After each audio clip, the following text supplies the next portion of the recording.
Olá pessoal, hoje a gente está aqui para conversar um pouquinho de uma forma diferente dos nossos vídeos e a nossa conversa semanal que a gente tem tido nesses tempos. Hoje eu trouxe para conversar com a gente o nosso psicólogo, o Bruno Macedo, e que a gente vai poder abordar outros temas que a gente já vem querendo abordar, mas com uma visão um pouco diferente, não só da psiquiatria, não só da psicologia, mas um contexto mais englobado. Hoje eu separei um tema muito comum na nossa realidade, né, Bruno? Exatamente. Que é a depressão.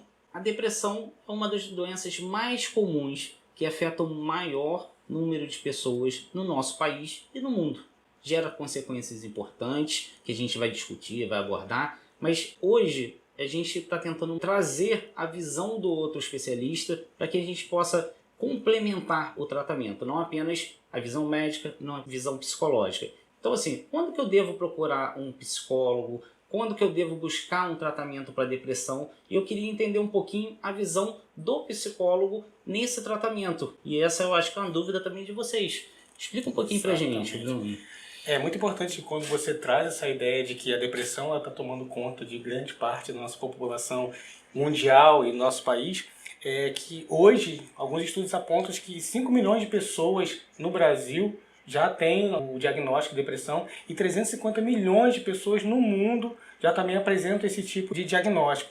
Então, assim, de que maneira a gente consegue, como profissional da psicologia, captar ou olhar de uma forma mais generosa para esse paciente que começa a apresentar sintomas de tristezas profundas, mudanças de hábitos, mudanças de comportamento, de que maneira a gente consegue também ter a sensibilidade de perceber que esse processo precisa de ajuda de um profissional de psiquiatria, precisa de medicamentos, precisa de fato ter uma parceria com esse psiquiatra para que a gente possa, junto a esse profissional, desenvolver o melhor para esse diagnóstico já previsto pelo paciente. Se a gente parar para pensar no nosso sistema de saúde, seja o público, seja o particular, quantas pessoas não têm o diagnóstico fechado da depressão? Quantas pessoas passam por outras doenças? Então, assim, eu tenho certeza que esse número é 10 vezes maior. E isso gera consequências muito graves. Limitações, perdas financeiras, perdas de atividade laborativa, perda de capacidade de socialização. Então a gente pensa muito em depressão e eu vejo muito que tem chegado agora nos consultórios as pessoas sem aceitar o diagnóstico. Eu acho que você tem visto isso, que às vezes a pessoa chega trazida por um parente, por reclamações, ela acaba assim, eu vim tratar porque está todo mundo reclamando. Mas ele não aceita o diagnóstico, ele não aceita estar com depressão, como se isso fosse uma aceitação. Na verdade, a depressão é uma doença. Porque quando a gente pensa em depressão, a primeira coisa que vem na cabeça, eu acho que da boa parte das pessoas que são leigas no assunto é a pessoa está triste, isolada, quietinha num canto, sem fazer mais nada. A depressão não é só isso, pelo contrário. Hoje nós temos muito mais pessoas que são deprimidas, mas são funcionais, do que só pessoas que estão afastadas dos trabalhos, estão longe do convívio social. Então eu não sei como é que tem chegado muito para você esses pacientes, mas eu acredito que tenha sido em cima disso.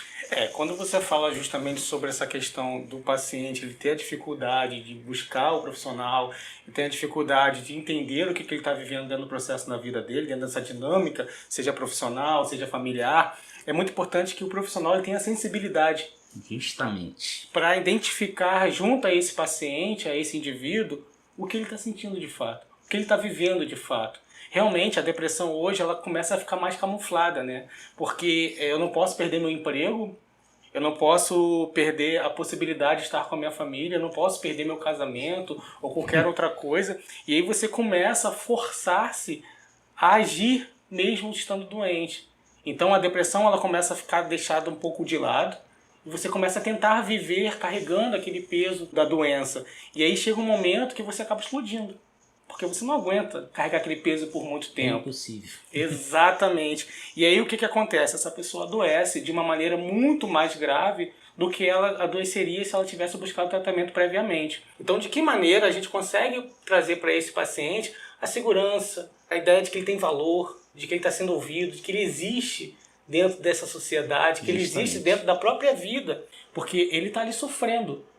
E o sofrimento dele, às vezes, está cobrando ele uma resposta imediata. E às vezes esse paciente está sofrendo tanto que ele quer acabar com o sofrimento de qualquer maneira.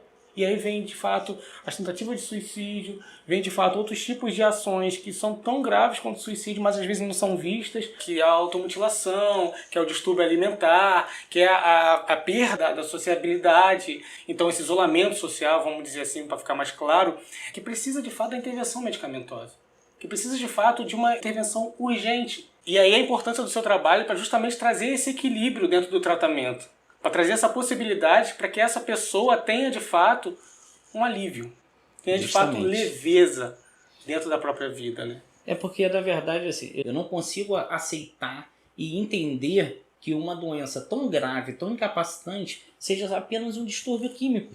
Porque, assim, se você parar a pensar, se fosse apenas um distúrbio químico, só existiria um antidepressivo. Não precisaria de mais. Eu te dava ali e resolvia o problema. Cada indivíduo tem uma história de vida. Cada um passa por uma dificuldade.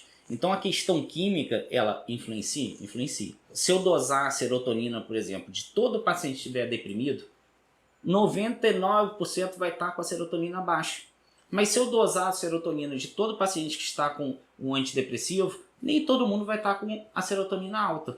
Por que isso?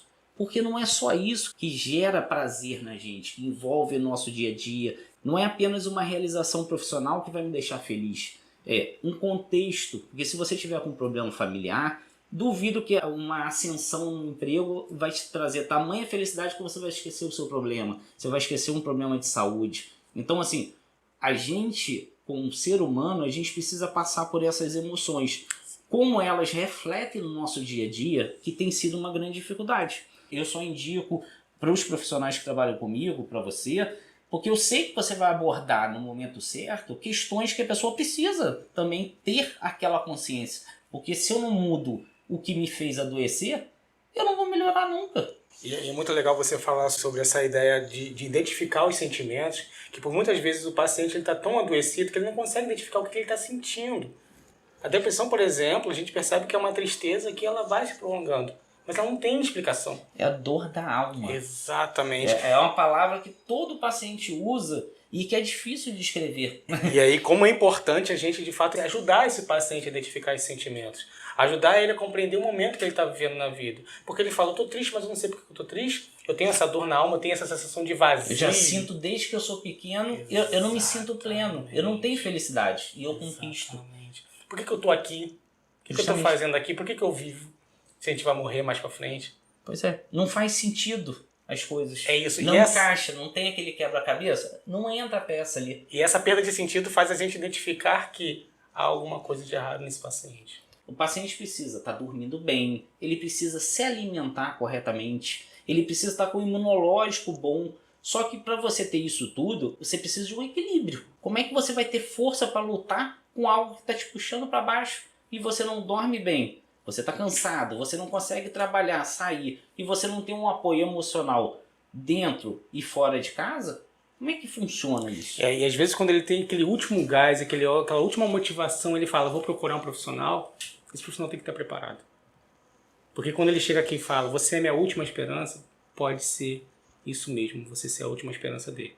Então, quando você não, de fato, não escuta ele com carinho, não tem a atenção adequada, não tem um amor envolvido à sua profissão e ao paciente, possivelmente você está queimando o último cartucho dele. Você está queimando a última possibilidade que ele tinha de trazer para ele uma vida melhor, de trazer para ele possibilidades diferentes, mudanças melhores na vida dele. Então, assim, de que maneira a gente se prepara para esse paciente que está vindo aí com uma última esperança? Acho que é muito importante a gente ter esse momento, a gente poder proporcionar essa conversa, esse bate-papo. Eu acho que a gente precisa falar mais sobre as doenças mentais, tirar um pouco desse preconceito, para que você que venha passando por essa dificuldade, procure ajuda até um pouco mais cedo. O acompanhamento psiquiátrico ele vem para fazer você retomar o seu dia a dia, as suas atividades. Da mesma forma que você também, inicialmente, pode procurar a psicologia. Isso, deve, né?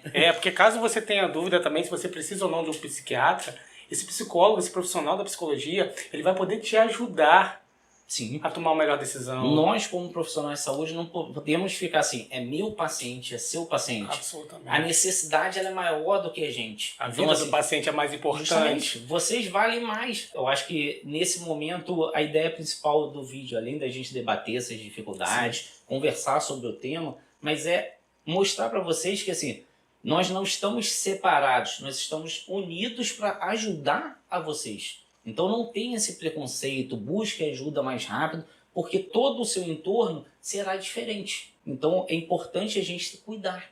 Cuidar é a palavra-chave sempre dentro da saúde.